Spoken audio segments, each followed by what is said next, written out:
He bled every day for 50 years, yet not a single wound became infected. Doctors couldn't explain it. The Vatican investigated it for decades. This is the true story of Padre Pio's Stigmata.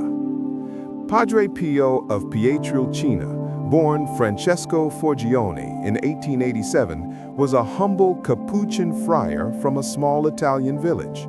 He was known for his deep prayer life, his compassion in confession, and the mysterious spiritual gifts that surrounded him. Over the years, thousands of pilgrims traveled to see him. They came with stories of miraculous healings, of answered prayers, and of a man who seemed to see directly into their hearts. But the most extraordinary event of all occurred in 1918, when Padre Pio received the Stigmata, the 5 wounds of Christ. These wounds remained for 50 years, defying scientific explanation and inspiring both faith and wonder. Today, we uncover 5 little-known facts about Padre Pio's Stigmata, each revealing a deeper glimpse into the mystery, the suffering, and the sanctity of this remarkable saint. Fact 1. The Stigmata appeared after a vision. It was September 20th, 1918. Padre Pio had just finished celebrating Mass at the small monastery of San Giovanni Rotondo. He went to the choir loft to pray before the crucifix, a habit that often lasted for hours. As he prayed, he was suddenly surrounded by a radiant light. He saw before him a mysterious figure, shining yet wounded, whose hands, feet, and side were bleeding. When the vision faded, Padre Pio felt a burning pain in his own body. He looked down and saw blood flowing from his hands, feet, and side. He later described the event in a letter to his spiritual director. Quote, "I saw a person whose hands, feet, and side were dripping blood. From his wounds came rays of light that struck my own hands, feet, and side. I felt as if I were dying. My heart was at peace, but my body was in agony." At first, he tried to hide the wounds from everyone. He wrapped his hands in cloth and continued his daily duties quietly. But the brothers in his monastery soon noticed. They saw the blood, the pain, and the faint scent of roses in the air. The news spread quickly, and pilgrims began to arrive to see this humble friar marked by the wounds of Christ. Fact 2. The wounds never became infected.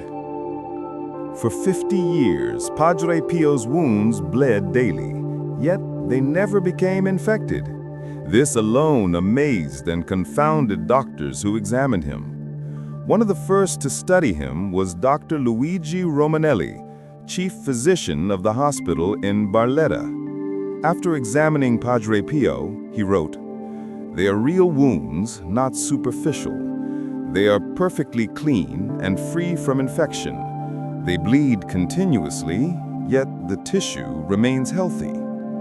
Another physician, Dr. Giorgio Festa, performed detailed studies in the 1920s. He confirmed that the wounds showed no sign of healing or infection, despite constant bleeding and exposure to air. No antiseptics were used. No modern treatment was applied. And yet, the wounds remained clean, fresh, and inexplicable. Even more surprising, Padre Pio never suffered from blood loss or weakness. His strength and energy astonished those who cared for him. To medicine, this made no sense. To faith, it was a sign of divine preservation. Fact 3. The fragrance of the Stigmata. One of the most mysterious and beautiful aspects of Padre Pio's wounds was the fragrance that accompanied them. Those who came close to him often spoke of a sweet floral scent, sometimes of roses, sometimes of violets, sometimes of incense. This scent would fill the room after he celebrated Mass or when he removed his gloves. Even letters Padre Pio sent to his spiritual children carried this fragrance, a scent that lingered for years. Doctors and skeptics looked for a natural cause. They found none. There were no oils, no perfumes, no ointments of any kind. The scent would appear suddenly, sometimes miles away from the monastery, reported by people who had prayed for Padre Pio's intercession. For believers, the fragrance was a sign of purity and sanctity, a heavenly reminder that grace can leave traces even in the physical world. When asked about it, Padre Pio would simply smile and say, "It is the presence of the Lord." Fact 4. The Vatican's investigations. The Vatican took Padre Pio's stigmata very seriously. As with all claims of supernatural phenomena, the Church sought truth, verification, and discernment.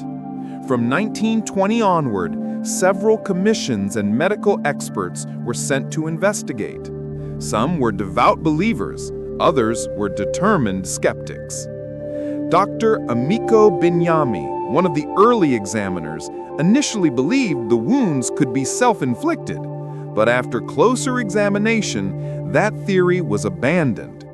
Dr. Festa and Dr. Romanelli, among others, reported that the wounds had no known medical explanation.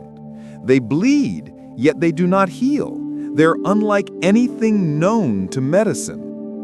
The Vatican, careful to avoid sensationalism, imposed temporary restrictions on Padre Pio's ministry. For several years, he was asked to celebrate Mass privately and limit contact with the public. But Padre Pio obeyed quietly and without complaint. He accepted the decision as part of God's will, offering even this misunderstanding as a form of spiritual sacrifice. Eventually, as the years passed and his holiness became undeniable, these restrictions were lifted. Crowds of pilgrims began to flood San Giovanni Rotondo, often lining up for hours, hoping to confess or simply receive his blessing. By the 1950s, the small monastery had become one of the most visited pilgrimage sites in Europe. Fact 5. The wounds disappeared before his death. After 50 years of bearing the wounds of Christ, Padre Pio's health began to decline. He was 81 years old, frail, and suffering from multiple illnesses. In the weeks before his death, the brothers around him began to notice something strange. The bleeding stopped. The wounds, which had never healed in half a century, began to close. On September 23, 1968, Padre Pio celebrated his final Mass. That night, he whispered his last words, "Jesus, Mary." He passed away at 2:30 in the morning. When doctors examined his body, the wounds that had marked him for 50 years had completely disappeared. There were no scars, no sign of damage, only smooth, unmarked skin. It was as though his mission of suffering had ended, and God had gently taken back the wounds that once united him to Christ. Padre Pio's stigmata remains one of the most profound mysteries of faith in modern times. Doctors could not explain it. Believers saw it as a living image of the Passion of Christ. But beyond the wounds themselves lies a deeper truth, that Padre Pio's suffering was never about pain alone. It was about love. He offered his pain for others, for the conversion of sinners, for the sick, and for souls in need of mercy. He once said, "Do not be discouraged by your miseries. With God's help, you can become a saint." In 2002, Pope John Paul II canonized him as Saint Pio of Pietrelcina. Today, millions still visit his shrine in San Giovanni Rotondo, praying, weeping, and giving thanks for the miracles that continue in his name. The stigmata may have vanished from his body, but the mark of divine love remains in every heart touched by his story. Pray, hope, and don't worry. Worry is useless. God is merciful and will hear your prayer. Thank you for watching. If this story inspired you, please like the video, share it with others, and subscribe for more stories of faith, miracles, and mystery. May Padre Pio pray for us all.